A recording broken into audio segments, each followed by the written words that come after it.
नमस्कार। इस बार मैं आपके सामने MG की ग्लोस्टर लेके आया हूँ। जी हाँ, मैंने एक ड्राइव एक्सपीरियंस रिव्यू यहाँ पे आपके साथ शेयर करना चाहा। MG की ग्लोस्टर में देखिए अपडेट तो बहुत जल्दी आ जाना चाहिए। जिस हिसाब से ये गाड़ी हो गई, काफ़ी साल पुरानी हो गई, इसका एक फेसलिफ्ट वेरिएंट या नया मॉडल इसका बहुत जल्दी लॉन्च करने की ज़रूरत है, क्योंकि MG अपनी इलेक्ट्रिक कार्स के साथ में काफ़ी ज़्यादा मार्केट को पकड़ रहा है। लेकिन कुछ चीज़ें हैं जिसमें MG को भी सुधार करने की ज़रूरत है, जैसे कि इनका सर्विस नेटवर्क हो गया। इसके साथ साथ कुछ इंजन की प्रॉब्लम को लेकर के जो कस्टमर में फीडबैक है, थोड़ी सी सर्विस को लेकर के इनको बहुत ज़्यादा ध्यान देने की ज़रूरत है, क्योंकि कुछ प्रॉब्लम ऐसी गाड़ियों में आ जाती हैं जिनको लेकर के काफ़ी ज़्यादा ग्लोस्टर को लेकर लोगों का नेगेटिव फीडबैक है। फिर भी हमारी ग्लोस्टर ये अपनी खरीदी हुई पिछले 1 साल की गाड़ी हो चुकी है और हमने इस गाड़ी का कंप्लीट सर्विस पैक लिया हुआ है, जो कि 3 साल तक और 1 लाख किलोमीटर तक ज़ीरो चार्ज हमारा सर्विस का आएगा। वारंटी भी 3 साल की है और इसके साथ साथ बाईबैक वैल्यू भी हमको ये देंगे 65% की। हम 3 साल बाद अगर गाड़ी MG को रिटर्न करते हैं तो।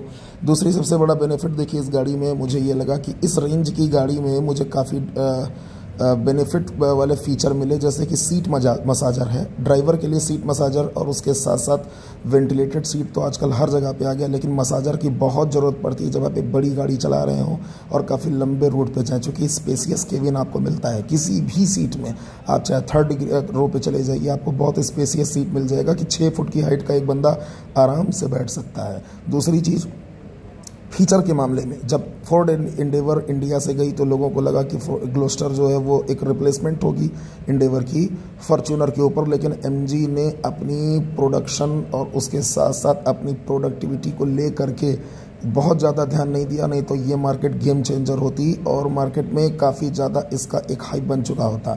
डिजिटल मीटर पूरा BMW इंस्पायर्ड, आपका जो आगे का फ्रंट कंसोल है जिसमें डुअल जोन क्लाइमेट कंट्रोल, उसके साथ साथ बड़ी सी बढ़िया टच स्क्रीन, और इसके मैप में मुझे बड़ा अच्छा ये लगता है कि जब आप इसका मैप यूज़ करें तो ये सामने के जो बोर्ड पे सिम्बल्स बने होते हैं, स्पीड लिमिट और बैरियर्स और किलोमीटर्स दिखाते हैं, वो सब इसके मैप में डायग्राम में खुद से आता है। इलेक्ट्रिक पावर्ड सीट है मेमोरी फंक्शन के साथ साथ, लेकिन जो इसका मसाजर है, जैसे आप ऑन करेंगे इसका मसाजर आपको इतना अच्छा कंफर्ट देता है, इतना बढ़िया बैक मसाज देता है, जो आप वास्तविकता में आप एक ड्राइवर होने के नाते आपको वो ज़रूरी होती है। ऑटो पार्किंग के साथ में ये कार आती है, मतलब सेमी ऑटो पार्किंग में अगर आप गाड़ी को पार्क करना चाहते हैं तो आपको बस खाली ये ऑटोमेटिक गियर के साथ में है तो आपने बस खाली गियर डाला, ऑटोमेटिक मोड ऑन कर दिया और एक अपने आप स्टीयरिंग को एडजस्ट करके किसी भी कंजस्टेड से कंजस्टेड एरिया में आपकी गाड़ी को पार्क कर देगी। वायरलेस चार्जिंग के साथ साथ आपकी जो भी मॉडर्न टेक्निक के फीचर हैं, ये सोचिए उस ज़माने में एडास आपकी देती थी, एडाप्टिव क्रूज़ कंट्रोल के साथ में।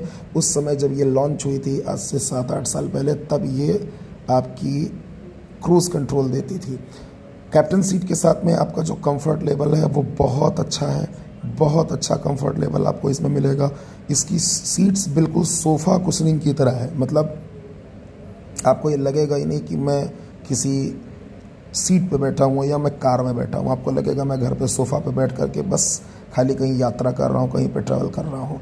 इस तरह का आपको एक फील मिलने वाला है। इसके हेडरेस्ट बिल्कुल चौड़े वाइड हेडरेस्ट हैं, जिससे आपको सर को पूरा, आपको हेड को पूरा सपोर्ट मिलता है।